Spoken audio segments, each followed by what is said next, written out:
আন্দোলন একই জায়গায় রয়েছে। সেদিনও আন্দোলন রাস্তায় ছিল, আজও আন্দোলন রাস্তায় রয়েছে। আপনারা দেখতেই পাচ্ছেন যে আন্দোলনের বিরুদ্ধে যারা ছিল, যারা এই তদন্তকে ধামাচাপা দিতে চেয়েছিল, তাদের বিরুদ্ধে সেদিনও যে মানুষ জাস্টিসের দাবিতে লড়াই করেছিলেন, আজও সেই মানুষ জাস্টিসের দাবিতেই লড়াই করে চলেছেন।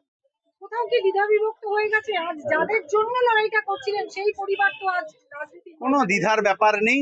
যে মানুষ জাস্টিসের দাবিতে সেদিন পথে নেমেছিলেন, ট্রাফিক মোড়ে কি শ্যামবাজারে কি মুম্বাইতে কি ম্যানহাটনে, তারা আজকেও একই দাবিতে লড়াই করছেন, কারণ জাস্টিস এখনো পাওয়া যায়নি। যতক্ষণ পর্যন্ত জাস্টিস না পাওয়া যাবে, মানুষ ঐক্যবদ্ধভাবেই লড়াই করবেন। এখনো আশা রাখছেন?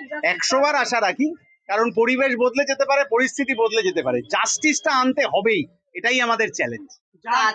যে মেয়ের দাবিতে আপনি লড়াই করেছিলেন, অ্যারেস্ট হয়েছিলেন, এমন সময় অ্যারেস্ট হয়েছেন, সেই সময় আপনার সন্তান আসছে, সেই সময় আপনি অ্যারেস্ট হয়েছিলেন, সন্তান মুখ দিতে হয়নি, কিন্তু সে আজকে তার মা আজকে প্রার্থী আপনার বিরুদ্ধে।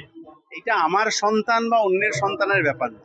এই সমাজের সমস্ত সন্তান যাতে একটা ভালো সমাজ পায়, তার জন্য আমাদের লড়াই। সেই লড়াই যখন শুরু করেছিলাম, তখন কে কোন রাজনীতি করেন সেটা দেখে শুরু করিনি। যতদিন বাঁচবো ততদিন কে কোন রাজনীতি করেন এটা না দেখেই আমরা এই লড়াই করব। আজকে হাইকোর্ট একটা রায় দিয়েছে যে আবার আর্টিকেলের তদন্তকে সিবিআই নতুন করে দেখতে পারে, সঞ্জয় রায়ের থেকে নতুন কিছু তথ্য বের করতে পারে। কিভাবে দেখছেন? হাইকোর্টের রায় যতদিন আসছিল না, ততদিন সিবিআই ঘুমাচ্ছিল কেন?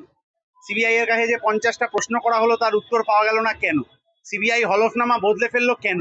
এই প্রশ্নের জবাবগুলো সিবিআই দেবে না বিজেপি দেবে না কোন কেন্দ্রীয় মন্ত্রী দেবে, এটাই তো আমরা জানতে চাই।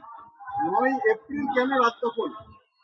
প্রতি মাসের 9 তারিখ এই জেলার ছাত্র যুব মহিলা আন্দোলনের নেত্রীরা এই কর্মসূচি করে থাকেন। এবছর নির্বাচন বলে সেটা একটু বেশি লোকের অ্যাটেনশন পেয়েছে হয়তো,